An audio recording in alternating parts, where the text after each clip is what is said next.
गटांवर कमीत कमी 2 ते 3 वर्षाबाद संबंधित अधिकाऱ्यांबरोबर पत्रव्यवहार त्याचा चालू आहे, पण त्याला कुठूनही न्याय मिळत नव्हता. आता संबंधित फायर ब्रिगेडवाल्यांनी पत्र दिलं की बाबा इथे कधी पण अपघात होऊ शकतो. आज अपघात झाला म्हणजे लोकांची जीवितहानी झाली, तर त्यासाठी राजेश इथे उपोषण करतो आहे. कशासाठी की लोकांची जीवितहानी व्हायला नाही पाहिजे. आपण बघतोय टिळकनगरमध्ये आहे, घाटकोपरमध्ये आहे, बऱ्याच ठिकाणी बिल्डिंगी कोसळतात. ते प्रिकॉशन न घेतल्यामुळे आज राजेश कटानवरे हे प्रिकॉशन घेतो आहे की कोणाचा जीव गेला नाही पाहिजे. आज तो प्रिकॉशन घेतो आहे तर त्याचा आवाज दाबण्याचा प्रयत्न करतो आहे, तर ते चुकीच्या पद्धतीने. आमचं एकच म्हणणं आहे की आज तुम्हाला लेटर दिलं की बाबा संबंधित अधिकाऱ्याला बोलवून तुम्ही समोर बसून तो विषय संपवला पाहिजे. आज ही वेळ कशासाठी आली उपोषण बसायला? आज जर हे लोक जर संबंधित अधिकाऱ्यांना बोलवून तो विषय संपवला असता तर विषय संपला असता. पहिली गोष्ट तर तुम्ही संबंधित अधिकाऱ्याला नाही बोलवणार. लोकांना आज 3 वेळा पत्र SRAच्या अधिकाऱ्यांना 3 पत्र दिलं. SRAच्या COनी 3 वेळा त्यांना नोटिसा बजावल्या बिल्डरला. त्यानंतर बिल्डर काही काम नाही करत. त्याच्यानंतर मग शेवटी मार्गच राहिला नाही. त्यामुळे राजेश कटानवरेने आज इथे उपोषण करून लोकांना न्याय मिळवून द्यायचा, कोणाचा तरी जीव वाचवण्याचा प्रयत्न करतो. तर मला सर्व पोलीस प्रशासनाला हेच सांगायचं आहे की आता कोणतरी एक व्यक्ती आहे तो जीव वाचवायचा प्रयत्न करतो, तर त्याला तुम्ही दाबून नका टाकू. आज त्याला नोटीस देणार, तुला इथे बसायचं नाही काय नाही, ठीक आहे. आज त्याला नोटीस दिली, त्याला घरी बसवला. उद्या ते जीवितहानी झाली त्याचा जिम्मेदार पोलीस प्रशासन तयारी करते का बाबा आम्ही त्याचं लिहून देतो की याचं काही जीवितहानी झाली तर त्याला जिम्मेदार आम्ही राहू म्हणून? तर ते पण नाही करत. कशासाठी? आज कोणाचा जीव वाचवतो हे काही चुकीचं काम आहे का? याला प्रशासन जिम्मेदारी असेल. आणि मला हेच सांगायचं आहे की लवकरात लवकर त्यांनी संबंधित अधिकाऱ्यांना बोलवून हा विषय मार्गी लावा. रिपब्लिकन पार्टी ऑफ इंडिया हे राष्ट्रीय अध्यक्ष दीपक भाऊ निकाजे याच्या मार्गदर्शनाखाली मी या ठिकाणी पंचशील नगरमधील रहिवाशांच्या ज्या मूलभूत अधिकार आहे त्यासाठी या ठिकाणी मी 4 वर्षापासून मी पत्रव्यवहार करतो आहे. सगळ्यात पहिला प्रश्न की फायर डिपार्टमेंटने आम्हाला लिहून दिलं आहे की ह्या ठिकाणी तुम्ही घुसखोरी आहात, म्हणजे तुम्ही या ठिकाणी अनलिगली राहत आहे. हे त्याचं पत्रक आहे फायर डिपार्टमेंटचं.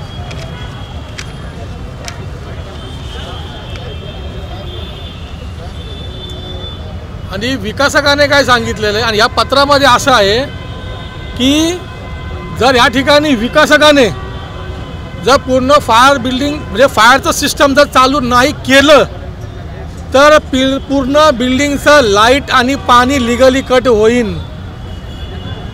म्हणजे चुकी करणार विकासक आणि शिक्षा कोणाला भेटणार तर रहिवाशांना. तर का?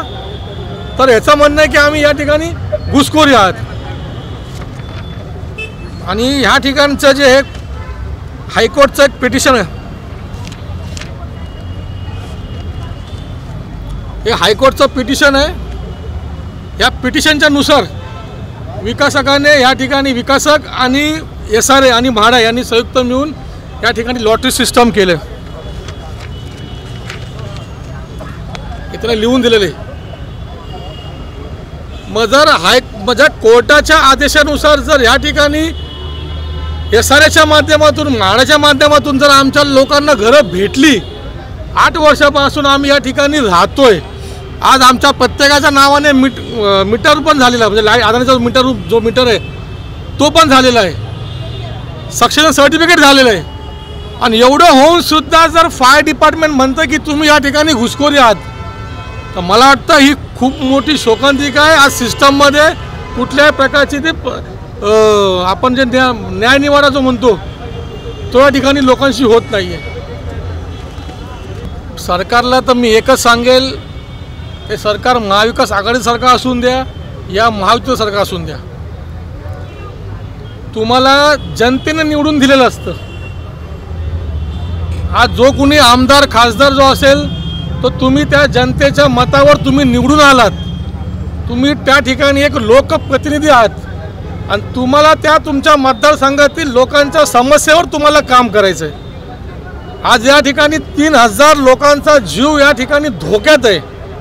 मी वारंवार पत्रव्यवहार शासनाला करतोय, पण शासन त्याही दखल घेत नाहीये. शेवटी सन्मान्य या ठिकाणच्या खासदार वर्षाताई गायकवाड या ठिकाणी त्या येऊन गेल्यात. त्यांनी या ठिकाणची पाहणी केली. ती पाहणी केल्यानंतर त्यांनी सप्टेंबरमध्ये 2024 सप्टेंबरमध्ये त्यांनी CO साहेबांच्या दालनामध्ये म्हणजे महेंद्र कल्याणकर विकासक स्वतः मी होतो या सर्वांसमोर या ठिकाणी मीटिंग झाली आणि CO साहेबांनी त्याला आदेश काढला की ह्या ठिकाणच्या लोकांचा ज्या मूलभूत अधिकार जो आहे तो लिफ्ट असून द्या, लिकेज असून द्या, ड्रेनेजचा असून द्या, मीटर रूम असून द्या, जो एव्हरीथिंग जो विषय फायर सिस्टमचा आहे तो त्याला सगळा करून द्यायला सांगितलं. 4 महिने झाले तरी अजूनसुद्धा विकासक करत नाही. म्हणजे याचा अर्थ असं की विकासक कुठल्याही या ठिकाणच्या शासनाच्या पत्रकाला या पत्राला या नोटीसला जर तो जुमत नसेल तर मला वाटतं महाराष्ट्र शासनाला विनंती आहे की तुम्ही तुमचं जे SRचं जे कार्यालय आहे ते तुम्ही बंद करून टाका. कारण झोपडपट्टी पुनर्वसन प्राधिकरण हे गोरगरिबांना मोफत घरं मिळावी यासाठी सरकारच्या माध्यमातून ते एक पाऊल उचललेलं आहे.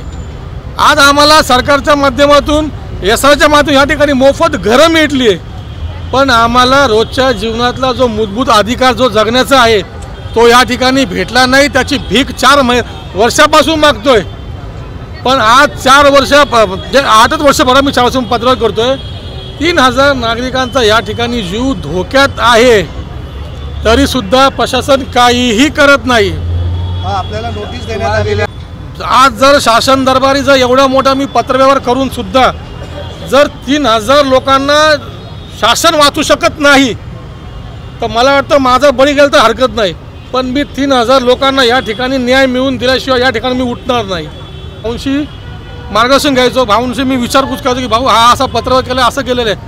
त्यावेळेस भाऊंच्या मार्गदर्शन खालीच मला या ठिकाणी मी पत्रव्यवहार करून मी आज हा निर्णय घेतला. निर्णय घेताना सुद्धा भाऊंनी मला नकार दिला की आपण काय तर करू अजून, पण शेवटी अजून किती वर्ष पत्रव्यवहार करायचं, अजून किती वर्ष मी चपला घालायच्या.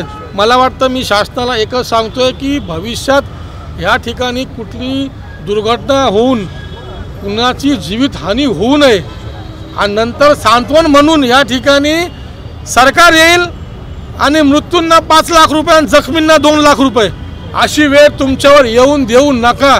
ही सरकारला प्रशासनाला हात जोडून विनंती करतो की 3000 नागरिकांचा जीव वाचवा. त्यामध्ये गर्भवती महिला आहेत, शाळकरी मुलं आहेत,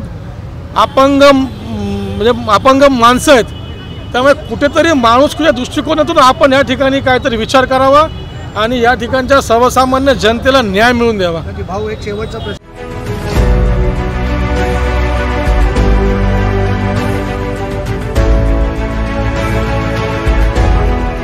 CEN न्यूज देश प्रदेश की ताजा तरीन खबरों के लिए CEN न्यूज को सब्सक्राइब करें और रहें पल पल की खबर से हर पल बाखबर.